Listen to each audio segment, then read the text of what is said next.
Optics has built a platform for SQL-powered security analytics. Extending the OS query agent, Optics collects, aggregates, and analyzes a wide range of system data and makes that available to solve multiple security challenges. Their solution provides visibility across Linux, macOS, Windows, containers, and cloud workloads. Their customers are using the Optics platform for fleet visibility, intrusion detection, investigation, and audit and compliance. Visit securityweekly.com/Optics and be one of the first to see how they've mapped over 500 behavioral rules to the MITRE ATT&CK framework. Cybercriminals are opportunistically targeting industries that continue to operate full tilt during the coronavirus shutdowns, and their attacks have grown more sophisticated. Given this shifting landscape, taking the appropriate countermeasures becomes paramount. Mimecast Email Security 3.0 helps you evolve from a perimeter-based security strategy to one that is comprehensive and pervasive with cyber resiliency in mind. From the company that stops at nothing to block cyber threats, Mimecast is offering a fully featured 90-day web security service. Visit securityweekly.com/Mimecast to learn more. Welcome back, everyone, to Enterprise Security Weekly. If you missed Security Weekly Unlocked, you can now access all of the content on demand, whether you registered before the live event or not. You can visit securityweekly.com/unlocked. You can register or log in to view all of the content. HD Moore is here with us. He's best known as the creator of Metasploit. I know him as just one of the nicest, if not the nicest people in information security today. HD, welcome. Oh, thanks for having me. Yeah, it's nice to have you back on. I don't know if you've been on this show before. You were on Business Security Weekly, I think, previously. Weekly a couple years ago, I think. Yeah, it's awesome. So, HD, tell me a little bit about Rumble. It says you're the co-founder. Obviously you left Rapid7. I think the last we talked, you were kind of like, yeah, I'm doing some stuff, but ended up co-founding Rumble. So how did that come together?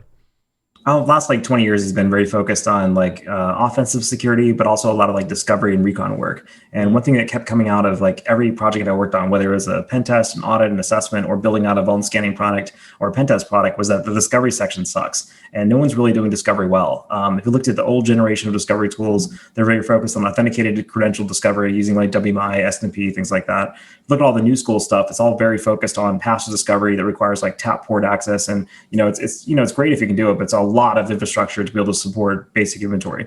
So the idea behind Rumble is that can we do unauthenticated active scan-based discovery in a way that's super fast, super quick, doesn't break anything, doesn't crash anything, gives you a really quick view of what's on the network and lets you track it over time. So it was kind of fun. It was kind of scratching an itch I've had for about 20 years and really focusing in not quite the normal OffSec security space I've been in for a long time, but really trying to help folks with a basic problem that every company seems to have. It's interesting when I do discovery on internal networks, which I'm assuming is what you're referring to.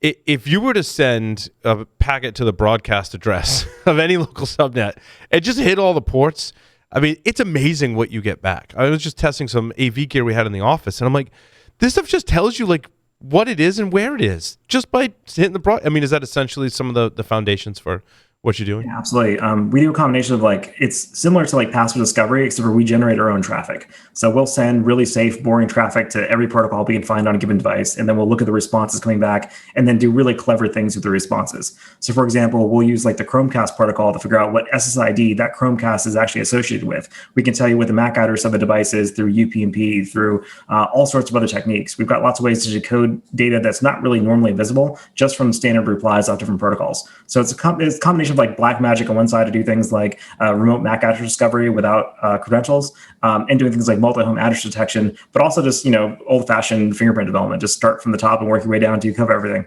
Yeah, it's really interesting what you get. I mean, a lot of those are protocols that you're like, oh, it's so noisy. You need to exclude that from your TCP dump filter because it's so noisy, right? But for you, that's what you're analyzing. It's great. I love it. All the manufacturer protocols Brother printers, Crestron devices, Ubiquity devices, all those manufacturer protocols are awesome for us. They give us a ton of information about the device, unauthenticated remotely. Yeah. Adrian? And so is the plan then to... Sorry. No, go ahead. We're all jumping in. So is the plan there then to identify and classify what it is in conjunction with the fact that it exists such that you could identify issues, say, in versions of firmwares or what might be on the hardware? Exactly. So most security tools will tell you this device has these vulnerabilities, it has these protocols open, these services, it's running version, 2618 of Linux kernel. It doesn't actually tell you that, hey, it's a Roku or hey, it's a toaster. So what we really focus on is telling you what that physical device is. So we tell you, you can identify, iPads, iPhones, printers, clinical stuff, ICS stuff, everything across the board, basically. And it's really helping folks, not really for vuln management, but just to get a handle on what's out there. The two things we really try to help folks with are, one, identifying what networks they actually have in use in the first place. Like having a scan that's so fast, you can actually scan all of RC 1918 every day if you want to, and it's not a big deal. It doesn't crash anything. And then once you have that, being able to identify all the assets and all the devices on the network, and then start actually doing really cool analytics on the data. So for example, you can say, how old are these devices based on the manufacturing dates of the MAC addresses? What domains are all of my Windows assets joined to? Which ones are not on the main corporate domain? So we did a recent post about finding duplicate SSH keys in the environment to indicate virtual machines that were being cloned or IoT devices with hard-coded SSH keys in the firmware. So it's that kind of fun analysis that I really get excited about.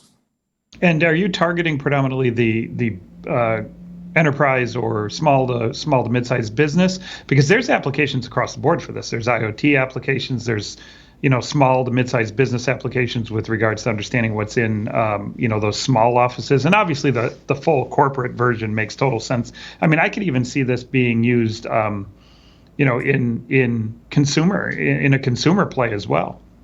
Yeah, absolutely. I mean, there's definitely a need for it everywhere. For us, the bigger, more complicated, more segmented, more annoying and broken your network is, the better for our tool to shine. We feel like universities for us are amazing because they've got so many different environments, all managed by students, all managed by labs. They're just a big mess, and it's great. So for us, that's a great fit. Our free tier covers almost every home user and small business at this point. So just our free tier alone, it gives you a lot of stuff, and we support pretty much the whole low end of the market on that side. We do focus sales typically on customers with 50,000 or more assets, up to about 1 million plus assets, or 3 million assets in one case so far. And a lot of our customers, the thing I'm really excited about is that our customers are actually scanning everything every day. It's not just a once a week or once a month true up. It's we're actually monitoring, multiple /8s per day for one of our largest customers today. And did you provide a diff of what was new on the network every day? Because that's always been really hard to do. It's definitely hard, and it's hard for a lot of different reasons. It's difficult because not only can you have to accurately track that asset as it moves around, which vuln scanners have been notoriously bad at for many years. We do that unauthenticated remotely, and we do that by pulling things like the SMB2 GUID out of the registry remotely pre-auth through the SMB2 protocol. Wow. We'll do things like pull the MAC address out of Cisco routers unauthenticated through version 3 engine ID decoding. So we do all this crazy stuff in the back end that all it does is focus on how do we uniquely identify and track that asset. So once we can track that thing, then we can start doing diffs on analysis, hey, this IP changed, this laptop has moved from site A to site B, and that daily diff is part of every scan creates a change report, and we track it from that. And do you do an object-based fingerprint then? Is that the kind of the methodology behind it? You identify all the different ways that you can identify that object, map it together into a fingerprint that tracks the location or the identity of that individual object?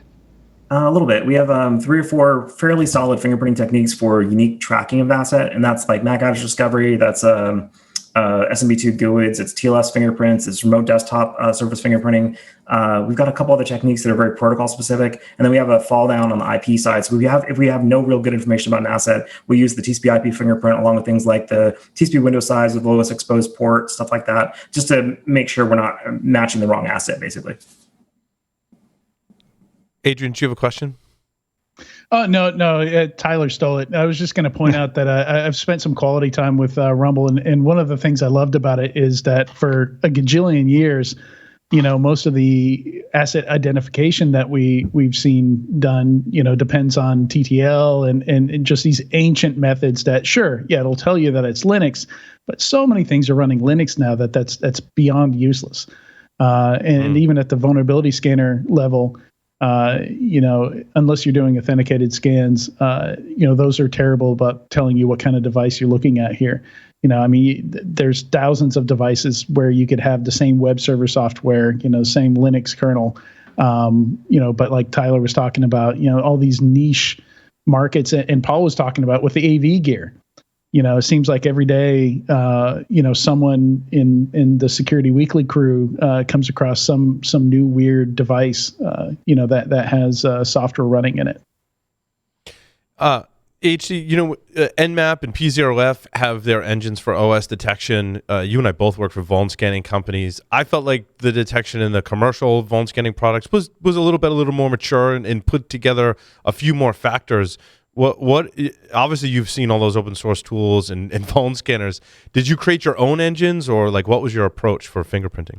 Oh, absolutely. Definitely started from scratch with this. The whole thing written in Go. Our binaries run everything from PoE cameras to Windows machines to Darwin to mainframe VMs, everything else in between, Docker, anywhere basically. So the nice thing about cross building and not using libpcap but doing direct deb BPF and raw socket stuff is that we can basically build and run on almost anything regardless of the libc version.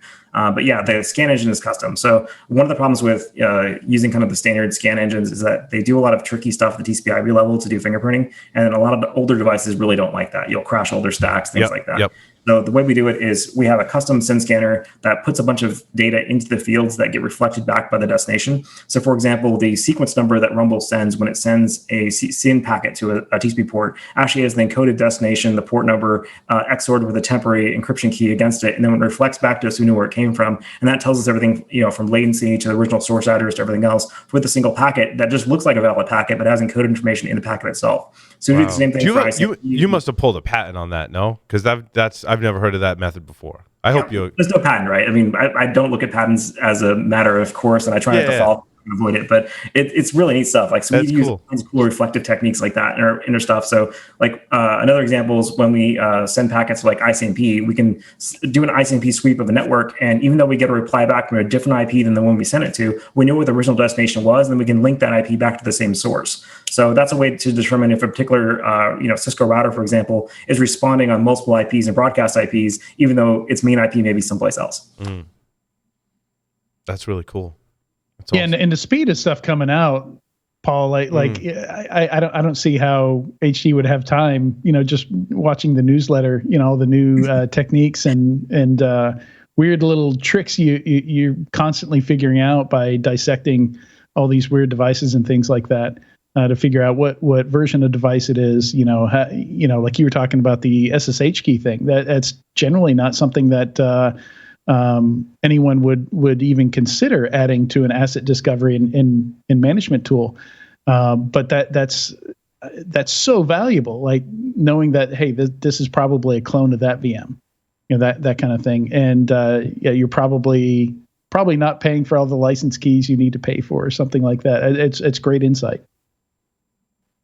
Yeah, I think you mentioned this to me, Adrian, because I was like, over time, many of us in security come up with these little techniques for like, well, if I'm trying to find this device, I need to send a packet to the broadcast address on this port and look for this back. And you spend time reversing and just trying to figure out how that works. And it's like, well, if I were to have like a whole library of all these little kind of tips and tricks, I could do a really fantastic job of enumerating stuff on the network. HG, it sounds like that's exactly what you've been working on, right? That's the idea. And we do our best to, even though the core isn't open source, we do contribute back to the open source Recog framework, and that's where all the individual fingerprints go. So at least half of the fingerprints in Rumble are actually part of the Recog fingerprint, and that also drives the Nextpose engine, Metasploit Pro, and I believe there's a couple other products out there using Recog these days too.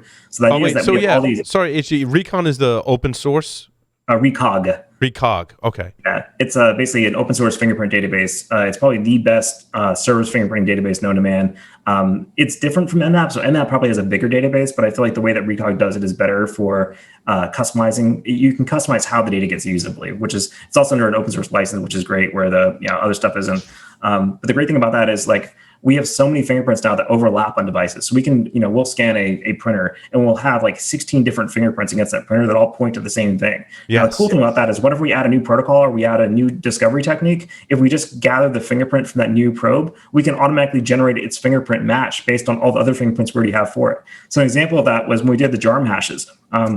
We already had so much fingerprint data for so many assets already that we could basically synthesize all the JARM fingerprints automatically by taking the JARM hash and applying it to our data set and saying which assets did it already match against and generate those fingerprints automatically. So we finally hit critical mass of fingerprinting where now we can basically synthesize new fingerprints almost automatically. That's crazy. Well, that's amazing. But you're doing multi-fingerprinting too, because what I always, when you Nmap it, like it basically uses one technique for the most part, depending on your flags, right? But when you get to the vulnerability scanner level, I was like, well, wait, we're like probing the system on every port and service. We need to roll all that up and then make the determination of what it is. And I'm assuming you go to that level, right? You're not just looking at one artifact, like how the TCP/IP stack behaves.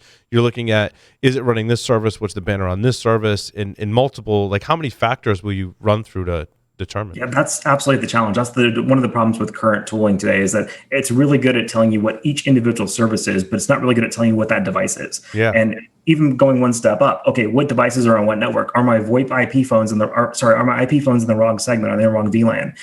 Where are all my load balancers located? Like, where are all my NAS devices? Like, we start to be able to bubble up all those bigger problems that you only see when you kind of zoom out a little bit and start looking for unique, you look for outliers, look for unique things that are not unique, things like that. So I feel like a lot of vulnerability scanners collect a lot of really good data, but they're not doing a lot of top level analysis at the host level, let alone at the scan level or at the network level. Yeah, that's really interesting. Yeah, Adrian, and I just want to highlight something that might have gone by quickly. I don't know if everybody caught it earlier, but HD, you left Rapid7, you started this new thing, and then you're still giving back to open source. Nexpose and Metasploit are still benefiting from it, and I think it's just worth highlighting that. Like that's I think that's how we improve in InfoSec as a whole. Like find a way to build a successful company, to run it, but still in such a way that everybody can benefit, from some of the stuff that you're doing that can benefit industry wide here. And I think figuring out a way to do that, and still, run a profitable company is super important and should be more common than it is. It's definitely tricky to get right. I feel like the open core model has had its challenges lately, especially as you watch people using like the non-open source SSPL licenses and so on. We kind of went the opposite direction. We did closed core, but then open kind of periphery with fingerprints, with libraries, with Go source code, things like that. I really do miss working in an aquarium that was Metasploit. It was really fun just to interact with a lot of people all the time. And I get some of that by working at open source fingerprints too. And the cool thing is like that fingerprint code base started off with an Nexpose team back in like early 2000s. We worked on it quite a bit on the Metasploit side. We also worked on it as part of Project Sonar. So we took all the internet scanning stuff and used that to drive even more fingerprints into it. And then even after leaving the company, I'm able to work with the same team again. So I love it. And it's all open source, it's BSD license. I really wish there's more projects like that out there that were really designed to be cross-company kind of long-term efforts where everyone can contribute back to it and get value back out. Mm-hmm. Well, it seems like a lot more gets done and a lot faster with that kind of model. At least looking in from the outside, it seems like, just a pleasure of doing that, of working with multiple people. Like the innovation occurs more quickly and more naturally. I don't know if that's a correct observation or not. Oh, that's great. That's one of the reasons I really love Metasploit too. I felt like, it was kind of like the internet tip jar. Everyone kind of walked by and put a quarter in. And by the end of, 10 years of working on the project, we had tons of modules, tons of coverage, every technique known to man, billions of kinds of shellcode. It was just amazing to see what we eventually built one piece at a time. And so I feel like projects where you enable people to contribute to it really easily and you can kind of incrementally build them and they're still useful many years later, that's kind of the gold in the security market for open source. The fact that you can even achieve that is crazy because most of the time, open source means 3 people working on it and it never gets traction. So it really takes a dedicated level of like just continuously driving towards success. And you've done a great job on multiple projects over the years. So kudos to you, man. Oh, thank you very much. It's been great working in the community in this stuff, and it definitely takes more than 2 to tango on this. So I'm very thankful for the Rap7 team being friendly about about our use of Recog and working together on this stuff, and all of the companies that are part of the project too these days. So HD, if people want to start on the open source side, Recog, is that just fingerprints, and you have to figure out how to like replay them and use them, or is there software in there that I can run to kind of go, what's on my network? I start with Recog? So Recog is probably, it's mostly just raw XML files full of regex, which no one loves. It's kind of the grossest thing in the world to look at, but it works great. So ways you can use Recog today are anytime you run an Expo scan, it uses Recog. Anytime you run Metasploit framework and it does a database import or imports Nmap, it's actually running Recog against all the fingerprints that it pulls in that way. If you're building a tool yourself that pulls any kind of protocol field out, so let's say you take every HTTP server header field you see fly by the wire, you can then look that up in the Recog database against a first exit match, and it'll tell you almost exactly what that device is. Same thing for HTML titles, for all kinds of different protocol fields, SIP user agents, headers, lots of like weird esoteric protocol fields below that, MDNS replies. So if you do any kind of work right now that involves looking at protocols, whether it's working with Zeek, whether it's working with an active scanning tool, that's a quick way to get started with Recog. You have to glue it together yourself a little bit. For the free version of Rumble, you can also use that to run the Recog and do Recog development with that as well. You can give it a custom development version of the XML libraries, and it'll use your dev version of fingerprints to do Rumble scans as well. That's all. And now, Rumble, you have a free tier. Is that correct? Yeah, it's a free tier, so basically, free for all of our, anybody with less than 256 assets, which is like almost everybody, unless you like have a ton of gear in your house. I may not qualify these days, but a lot of people do. So up to 256 responsive assets on your network, which is a lot of small businesses, and we also have a personal license. So a lot of our customers actually use it on their home networks as well, and a lot of our customers became customers because they started off using it in their home labs and said, "Hey, this is cool. Let me take it to work." So we really do kind of a bottom-up sales model. We really try to start off trying to solve the problem first, then worry about sales later. My home network stuff is in your database for sure. Oh, nice. I came in early alpha. Well, that's really helpful. Thanks so much. And we had a ton of really good feedback too. So we had just tons of great community feedback about what's broken, what we're getting right, what we're getting wrong. I think one of our funniest failures so far is we accidentally fingerprinted an entire bank's network as being full of Xboxes. They're like, "What? Why do you think all of our teller machines are Xboxes?" Like, well, Microsoft recycled the Xbox Mac address ranges and started using them for the new Surface laptops instead. So you find all kinds of weird things like that pop out. And HD, are you currently funded in your new venture? Like, what's the status of the company? Just curious. We are not disclosing anything for another month. So it's just Rumble. That's it. You can get it for free, and if you want to take it to work, you can pay for a license. Yeah. That's awesome. HD, thank you so much for appearing on Enterprise Security Weekly. Oh, thanks for having me. It's a lot of fun. Good to see you guys. With that, we'll take a short break and come back with our next guest. And if my teleprompter works, I could tell you who that is. It's Kelly Mack. So stay tuned.